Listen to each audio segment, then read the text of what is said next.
ఈ మధ్యకాలంలో దేవుని బిడ్డలారా కొందరు ఎలా తయారయ్యారంటే, ఇతరులకు ఎంత మేలుకరమైన మాటలు చెప్పినా, ఎంత ప్రయోజనకరమైన మాటలు చెప్పినా, హృదయాలు బాగుపడే, జీవితాలు బాగుపడే మాటలు ఎన్ని చెప్పినా కూడా తృణీకరించే వారి సంఖ్య ఎక్కువైపోతుంది దేవుని బిడ్డలారా. ఆమేన్, హల్లెలూయా. కాబట్టి సహోదరి సహోదరుడా, దేవుడు ఇతరులో నుండి మనల్ని సరి చేస్తున్నప్పుడు, దేవుడు ఇతరులో నుండి మనల్ని బాగు చేయాలనుకుంటున్నప్పుడు, దేవుడు ఇతరులో నుండి మనల్ని ప్రేమ చూపిస్తున్నప్పుడు ఆ ప్రేమను మనం అంగీకరించాలి కానీ తృణీకరించొద్దు దేవుని బిడ్డలారా.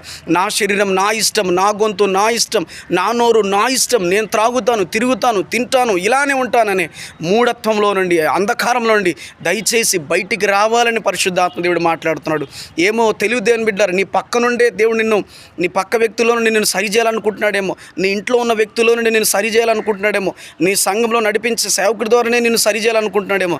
దయచేసి ఇతరులు నీకు మేలుకరమైన మాటలు, వెలుగు సంబంధమైన మాటలు, దేవుని సంబంధించిన మాటలు చెబుతున్నప్పుడు నాకొద్దు, ఇది నాకంతా తెలుసు అని తృణీకరించదు దేవుని బిడ్డలారా. ప్రభు యొక్క కృప మనందరినీ తోడేను నడిపించును గాక.